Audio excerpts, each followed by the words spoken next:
Ethiopia, home to more than 100 million people, the original home of the coffee bean, seat of the African Union, and a nation whose roots stretch back into ancient times. Ethiopia has been heavily settled, going far back into prehistory.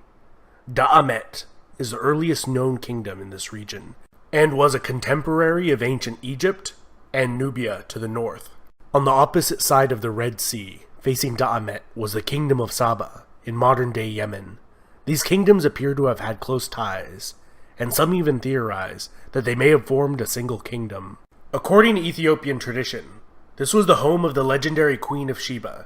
She converted to the faith of Solomon of Israel, and bore his child, who returned to Ethiopia to rule as king, beginning a long line of Ethiopian kings, who claim direct descent from King Solomon. The Ethiopian Church today maintains the Ark of the Covenant was brought to this ancient kingdom during this period, and is being kept safely there under guard for more than 2,500 years. For unknown reasons, Da'amet gradually eroded into several city-states and successor kingdoms around 400 BC. One of these, Aksum, would evolve into the first well-documented great power to rise in Ethiopia, and was able to unite the northern Ethiopian highlands beginning around the 1st century BC, where they established bases on the Ethiopian plateau, and from there expanded. By the 1st century AD, they became a major player on the commercial route between the Roman Empire and ancient India. A notable Persian religious figure and scholar of the time regarded Aksum as one of the 4 great powers of his day, alongside Persia, Rome, and China. To facilitate this booming trade, the Aksumite kings minted large amounts of gold currency that became widely used and have been found throughout the Mediterranean to India. Around 325 AD, the king Ezana converted to Christianity, making it the state religion, and was also the first state to ever use the image of the cross on its coins. Ezana campaigned against the kingdom of Kush to the north, as far as the borders of the Roman province of Egypt, and is believed to have been the reason for that 1,000-year-old kingdom's collapse. Included in his many titles were King of Kings, King of Saba, King of Salhen, and King of Himyar, which are all in modern-day Yemen, indicating that he either controlled or annexed these kingdoms, or perhaps they were merely tributaries. The kingdom of Aksum would reach its apogee during the reign of King Caleb, who invaded the Arabian Peninsula in 520, with a vast army against the Jewish king Yusuf of Himyar, who had been persecuting the kingdom's Christian population. 5 years after installing a native Christian viceroy, one of his own Aksumite generals killed the viceroy and declared himself king of Himyar. This general turned king, Abraha of Himyar, is mentioned in the Quran for his failed invasion of Mecca in the year 570. The rise of the Arab Empire would signal the decline and eventual demise of both of these kingdoms. Aksum was completely cut off from any contact with the Christian Roman Empire and the vast revenues generated from Roman trade. The kingdom of Aksum had a slow decline and began to contract back into the highlands. The kingdom of Alodia formed on its northern border and converted to Coptic Christianity and spoke a Nubian dialect, in contrast to Aksum's Semitic dialect and script, used since the days of Da'amet in the 9th century BC. According to Ethiopian tradition, around the year 1000, a female pagan warlord overthrew the kingdom of Aksum, laying waste to the land, burning ancient churches to the ground, and hunting down all members of the royal family of Aksum. The last of her dynasty, which ruled over a much diminished kingdom, was overthrown by Maratakla Haymanot in 1137, establishing the Zegwe dynasty, although some scholars believe this dynasty was established earlier. The most famous ruler of Zegwe dynasty was Gebre Lalibela, who constructed 11 churches, carved straight from a single piece of stone, and attempted to construct a new Jerusalem as his new capital, in response to the capture of the Old Jerusalem by the Muslims in 1187. Despite the piousness of the Zegwe, they had one thing working against them in the eyes of many of their subjects. They did not claim direct descent from the biblical King Solomon, and around the year 1270 they were overthrown by a dynasty that did claim Solomonic descent. This Solomonic line of kings ruled Ethiopia for more than 700 years, with a brief interruption during the 14-year Abyssinian Adal War, in which the Adal Sultanate was able to annex Ethiopian Abyssinia with Ottoman help, only to be beaten back to their original borders by the Ethiopians with Portuguese assistance.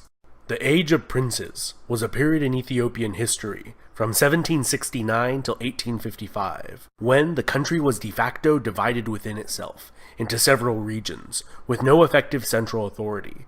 It was a period which the emperors from the Solomonic Dynasty were reduced to little more than figureheads, confined to the capital city of Gondar, and local warlords fought each other for supremacy. This came to an end with the reign of Tewodros II, who re-established his dynasty's authority over the nation.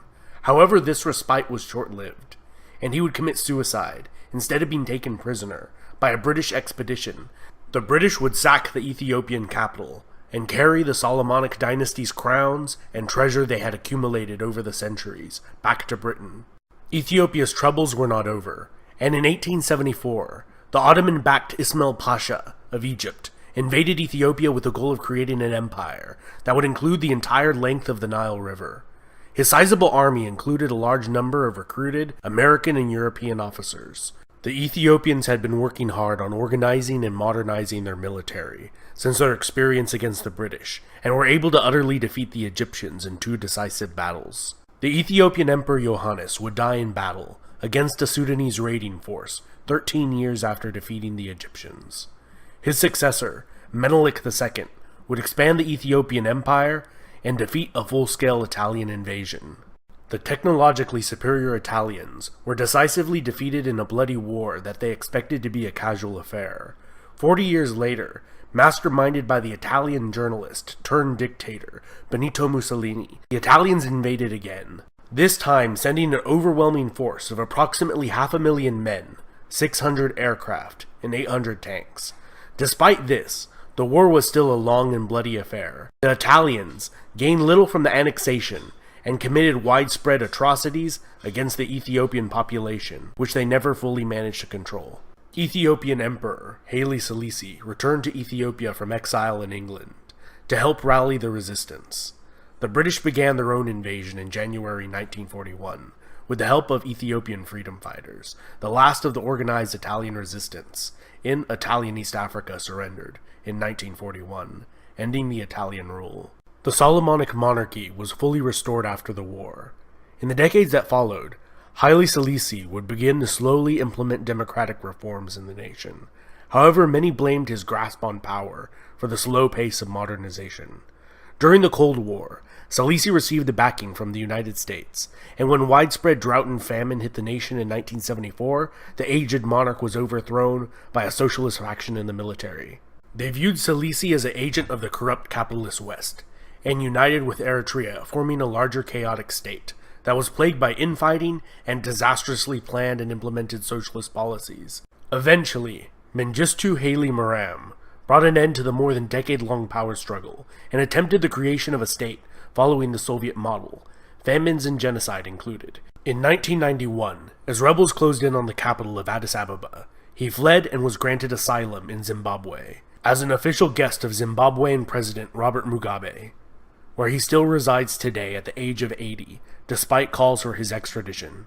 This was followed by a transitional government in Ethiopia, which drafted a new constitution allowing any of the nation's ethnic regions to secede if they ever wanted to.